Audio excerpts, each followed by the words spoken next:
Hello,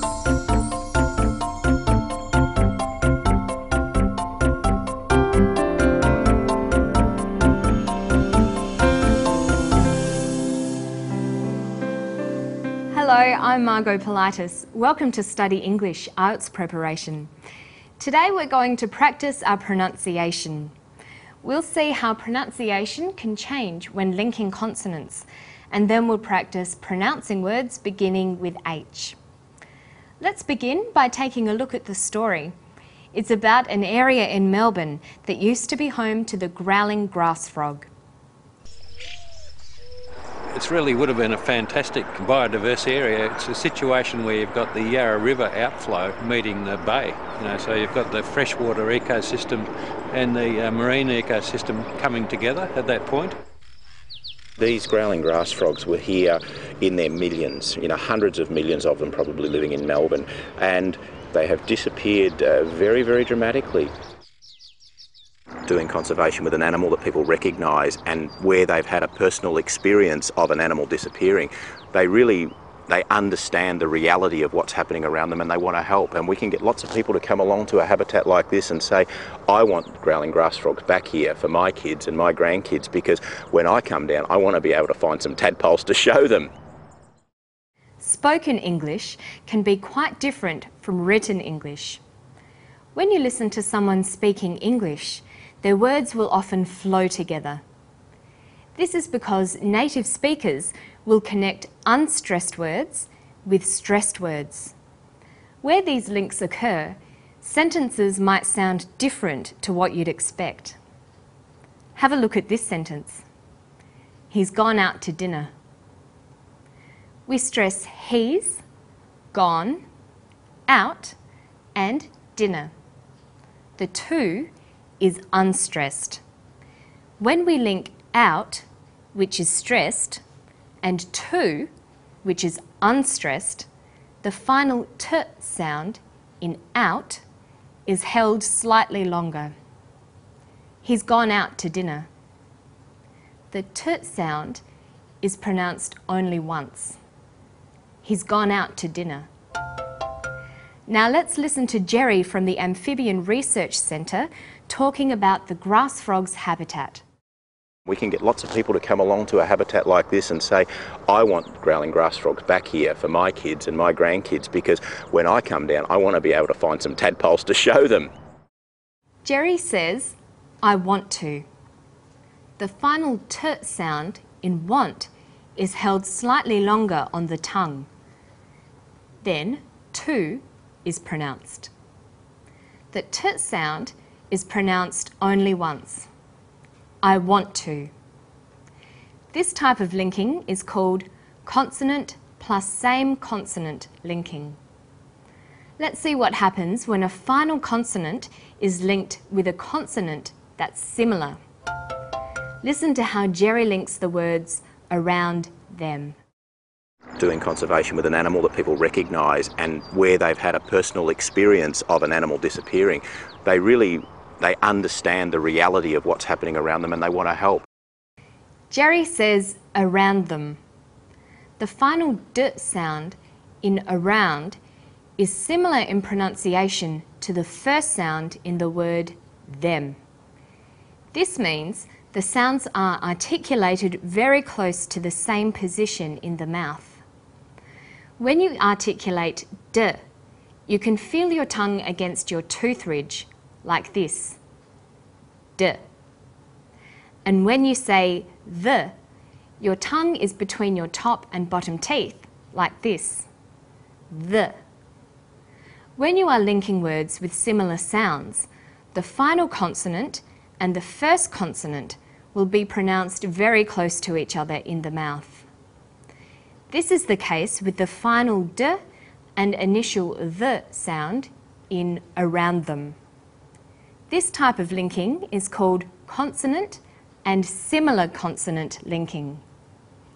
You'll notice that around is stressed, but them is unstressed. Jerry also uses the words show them. Here, show is stressed and them is unstressed. So we say show them. This is vowel and consonant linking. In this example, Jerry clearly pronounces the th in them. Listen again. We can get lots of people to come along to a habitat like this and say, I want growling grass frogs back here for my kids and my grandkids, because when I come down, I want to be able to find some tadpoles to show them. In spoken English, changes also occur when a word begins with the sound H, h. Let's listen to Neil Blake. He's talking about an area they'd like to return native animals and plants to.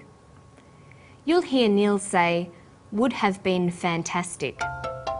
Listen to his pronunciation of would have. You won't be able to see Neil as he's talking, but it's good practice for the IELTS listening test. See how you go. It really would have been a fantastic biodiverse area. It's a situation where you've got the Yarra River outflow meeting the bay. Neil says would've. When unstressed words begin with the letter H, the h sound is often dropped in connected speech. Here's another example. I think he's in a meeting.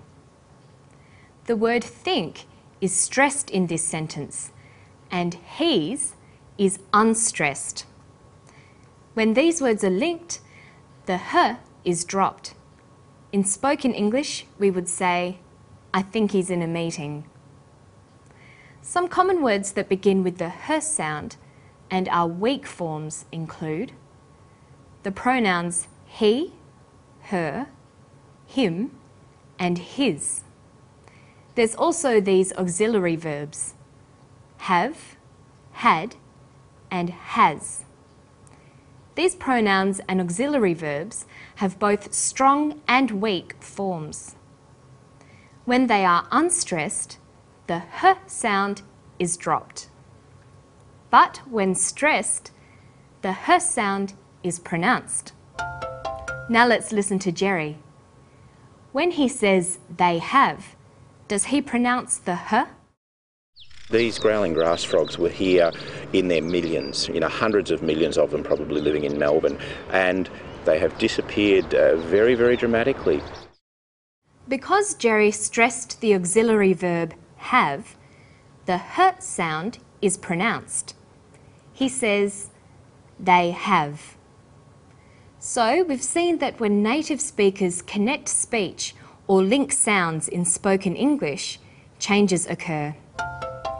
Being aware of these changes will help you in both the IELTS listening test and also in the speaking test.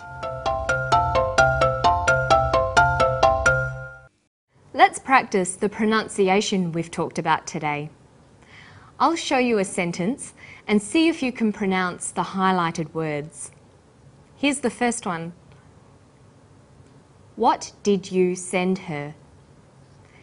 Send is the strong form and her is weak. Because her is not stressed, we drop the initial h sound. So it's pronounced sender. What did you send her? And finally, I told them not to be late. Told them. I told them not to be late. And that's all we have today. Let's review what we've learned about linking words. First, we talked about consonant and same consonant linking. The example we saw was want to. Then we looked at consonant and similar consonant linking, around them. And finally, we saw how the pronunciation of the initial h sound can change when we link words in spoken English. Don't forget to listen out for these changes when you talk with native speakers. And if you'd like some more pronunciation practice, you can find help on our Study English website. And I'll see you next time for more. Bye-bye.